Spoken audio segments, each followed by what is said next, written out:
Guys, welcome back to the channel. I hope I find you all well. I am sorry it's been a while, guys. I put my back out quite badly, and I couldn't move, couldn't get out of bed. It was so bad. I have been putting, like, I did make everybody aware in the community page, so that's what was happening. And I try and get a video out this week. My back's not doing too bad, but as I was coming out of that, I came down with a cold. So I was feeling awful and it was hurting. My throat was so bad. So trying to go through a detox. So I might not look as radiant as I normally do. But hey, this is life. I'm not here to pretend anything other than what actually goes on.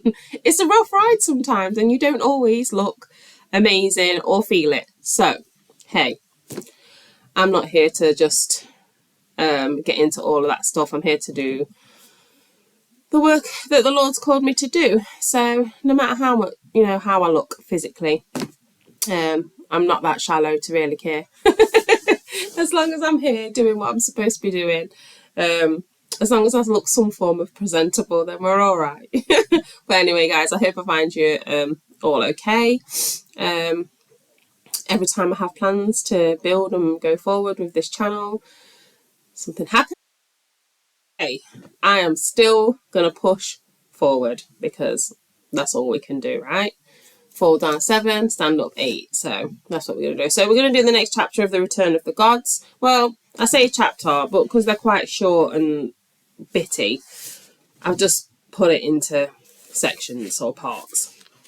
So, because chapter 11 is like 2 pages and it's wasting our time. So I'll probably read 2 chapters. Right, so this one is an exchange of gods. If you've not been following the reading of this book, the other parts that are on this channel, also some other books, if you want to take a look, feel free. So let's go. Let's get into it. Apologise for any pronunciation. I'm so not good at that. But yeah, I know it can be annoying when people don't pronounce things properly, but hey. Right, an exchange of gods. Could the ancient parable of spirits hold the key to what is now taking place in America and Western civilization? As the gospel entered into Western civilization, the gods departed, the spirits left the house.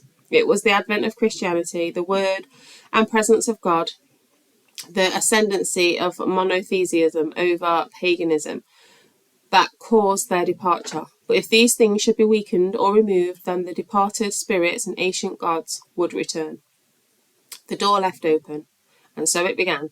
The hedge protecting American civilization was progressively weakened.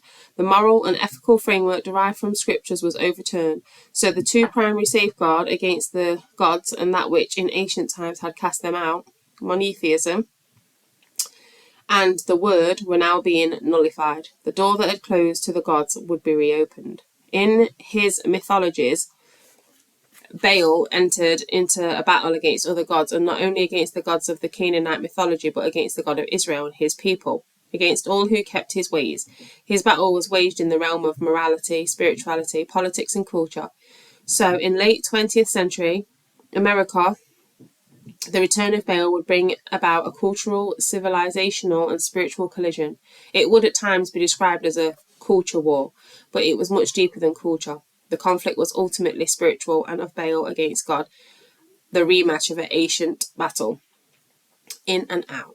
He came in via a spirit of openness and a call to embrace new ideas and ways, but his entrance would ultimately result in the progressive closing of the nation's openness to God. Every step the nation took to accept the new morality would be matched with an equal and opposite step toward the rejection of God and his ways. What was once seen as a source of virtue and freedom and joy was now viewed as a hindrance, a restraint, and oppression. As Baal had been cast out of the Jewish world, and then by the gospel of Western civilization, he would now seek to cast God out of America. What would have been done to the gods in ancient times would now be done to God. America and the West would begin casting him out. It would happen subtly at first, but in time it would deepen and widen and continue in the 21st century. God would be driven out of the halls of government, out of the public square, out of movie theatres, out of television sets, out of the arts, out of ethics, out of hearts, out of minds, and out of lives. Empty houses and returning spirits. But the ancient parable held an ominous warning for America and the West. The house, having been emptied, would not remain empty. Having cast out God, the gods would come in to replace him. Having expelled the Spirit of God, other spirits would take possession. Baal would make America his home. He would be the spirit that, in the parable, then ushers the other spirits into the house. And so America's turning from God in the early 1960s would usher in other spirits and gods and a future that no one at the time could have imagined. The law of the ancient parable would manifest in virtually every realm of American culture. When the nation removed prayer and the Bible from its schools, to some observers it seemed a small thing, but the removal left the house spiritually empty, and according to the parable, it would not remain empty. Other spirits would come to replace what was cast out. What would in time come into American classrooms would have been unimaginable to those alive at the time of the emptying. The nation's children would now be trained against the ways of God. The American school system had become a house of spirits. Baal goes to Hollywood and everywhere else. So too, American movie screens, having been emptied of God, would now be filled with that which was forbidden and that which warred against the ways of God. It would happen to American television, American universities, American popular music, American youth and children's culture, American corporations, American houses of government, even some American houses of worship. Everything was darkening. The nation's institutions, having been emptied of God, were turning into houses of spirits, and it was not that only the nation's institutions. America itself was now becoming a house of spirits. Could Baal actually manifest in America as it did in ancient Israel in physical form? Question. Right, chapter 12, the molten beast. Baal was the god of prosperity as the lord of rains and fertility. He represented increase, gain, and profit. The belief that he could bring fruitfulness to one's fields and vineyards was among the strongest of his appeals and the weapons in his battle against the God of Israel. American idols. The lure of Baal had always been a present danger in American culture. For any nation so blessed with material prosperity as was America, there would always be a risk that its prosperity would become an idol and that it would turn to the god of increase and gain. But with America's departure from God in the late 20th century, the spirit of Baal became ascendant. Unlike the ancient apostasy, the spirit would not be centered on the fruit and yields of the earth, but on their modern equivalents: financial seeding and yield, monetary profit, increase and gain. It had the trappings of a new religion, a cult of success and a doctrine of materialism and greed. In the scriptures, God is called the Almighty. Hallelujah. In a revealing choice of words, America dubbed its own currency the almighty dollar. The spirit of Baal could not be contained in the halls of business. It was everywhere. Americans pursued money, served money, were driven by money, and worshipped money as much as the ancients had worshipped their idols. American life became increasingly monetized. The spirit of Baal even went to church. As in ancient times, when Baal worship was added to the worship of God, so now the doctrines of Baal, the pursuit of material prosperity and personal gain and success above all things, invaded the sanctuary. And so, what could have been a protection and antidote against the invasion was compromised. The bull god. Baal was typically portrayed as a bearded and helmeted figure, holding a spear of lightning in his upraised hand. Some of his images show the horns of a bull coming up from his head or helmet. Baal's preeminent symbol was the bull. The bull embodied his power and his connection to fertility. So, his idols came in the form of a helmeted man, but also in the form of a bull of metal or clay. It was America's financial realm, and in particular its stock market, and more in particular Wall Street, that epitomized the unadulterated pursuit of money. It was there that the spirit of Baal, as it is related to a nation's yield and prosperity, most clearly manifested. The prosperity of the stock market had long been tied to the prosperity of America as a whole. It was therefore striking that the symbol that had come to embody the prosperity of the stock market in America was the bull.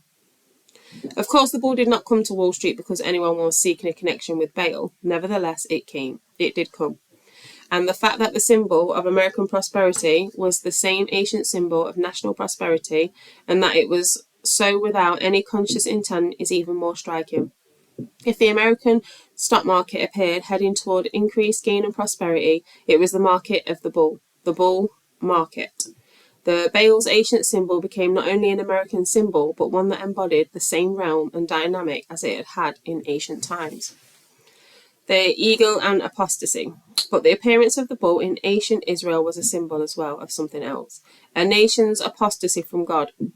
More specifically, the bull was the symbol of a nation that had once known God, that had once been consecrated to his ways, but now had forgotten him. It was a sign of a nation that had rejected him to follow other gods. So it was in ancient Israel, and so it would be again in America. The younger version of the bull was also critical in Israel's history. The Hebrew word eagle, or egel, refers specifically to a young bull, a male calf, also known as a bull calf. In Israel's apostasy from God at Mount Sinai, the people created a golden eagle, a bull calf, or egel. Egel? Sorry, guys. So the calf, or young bull, become the symbol of national apostasy. It's spelt E-G-E-L, so you can make that up yourselves. Right. The sign of the nation's departure. Centuries later, Jeroboam, leader of the rebellion that split the kingdom of Israel in two, erected two golden calves, one at each end of his kingdom. He then called his people to worship them as their gods. The bull, or bull calf, again, became the sign of a nation's fall from God. The apostasy of Sinai and Jeroboam involved an image of molten metal. So too the worship of Baal involved the making of molten bulls for the purpose of worship. So Israel, in its fall from God, worshipped bulls and calves of molten metal. After the destruction of Jeroboam's kingdom, the writer of 2 Kings would write, "So they left all the commandments of the Lord their God, made for themselves a molten image, and served Baal." Thus the sign of a nation that has left his commandments, his word, and his ways, is the appearance of the molten image, and specifically the molten image of a bull, or a young bull, the bull calf. If America was now the nation that was departing from God, and if the spirit of Baal had now come to indwell it, it is possible that the sign of Baal would follow. If the image of a molten bull was to appear in America and be linked to the same spirit to which it was joined in ancient times, the spirit of materialism and gain, it would be a sign of a nation that had once known God but had turned away and was now worshipping another god, Baal. Materialization. The sign appeared. The site of its materialization was the financial district of New York City. Just outside the New York Stock Exchange on Wall Street, it appeared in December of 1989. It was massive, 11 feet tall, 16 feet long. It weighed 7,100 pounds. It was a molten image in the form of a giant beast, a bull, the sign of Baal. It would later be moved to a location where it could stand as a permanent landmark of New York City, but it would remain in the city's financial district, not far from the stock exchange, and the most massive and concrete symbol ever to represent Wall Street. Thus the sign of Baal, the god of increase and gain, would be linked to the New York Stock Exchange, America's house of increase and gain. The image was described as a symbol of aggressive financial optimism and prosperity. The words themselves were a modern recasting of the power of the ancient god.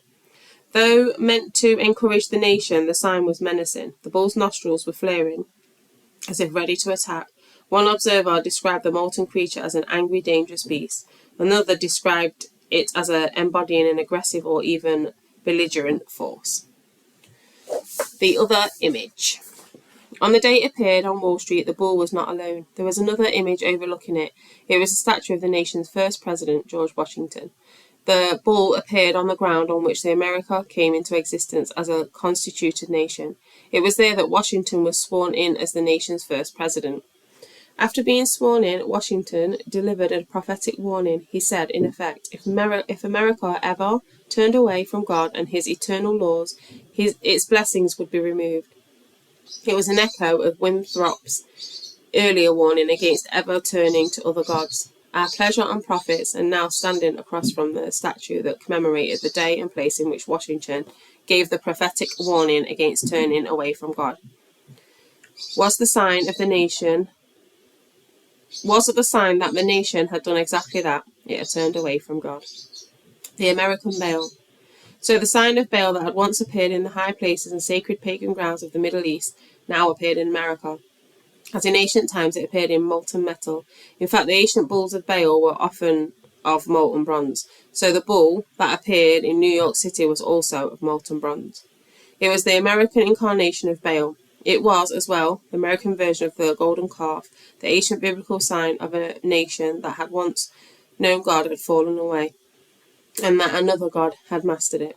In ancient Israel, the molten bull constituted a tangible image and sign of the possessing god, but his impact and effect upon the nation was much deeper.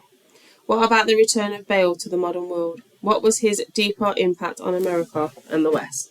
It was that to which we now go as we uncover the paganization of America and modern civilization. I will leave those ones there, and if I keep them in short bursts, it's so much easier for you guys to listen to than 45-minute long videos. So I'll keep it short there. Sorry about my bird. He normally sits just like behind me here, but for obvious reasons I've had to move him out of the room, and he's just so mouthy. What can I say? But thank you guys for watching. Hopefully I can get some momentum. I pray that I can get some momentum going with this channel, because if I'm not on here, I'm constantly thinking about what I can do, how to make things better, where I want to take it next. But obviously I seek the Lord in those things. So yeah, I'm not rushing into anything because I want to make sure that it's the Lord's will first and foremost. So thank you so much for being so patient. I really do appreciate it, and I hope you enjoy the content. I do want to share some thoughts with you as well from like my personal journal. You know, when I'm reading the Bible and things that the Lord taught to me about, because I just think it could help everybody as well as me, because hey, we're all one body, right? So I will actually get those videos done as soon as I possibly can. I'm so sorry about the sniffling, but I was determined to get one out this week, and I want to be true to my word. So thank you so much for listening, and I will be back. The next chapter is The Deep Magic. So I hope you're enjoying this book. I find it so fascinating how things have played out over time to where we are now. He's done some really good books. There's another one that he's done recently that I am wanting to get. So hopefully, Lord willing, that I will have that soon. So thank you guys once again. I'll stop rambling on, and I will be back soon with another video. Thank you guys.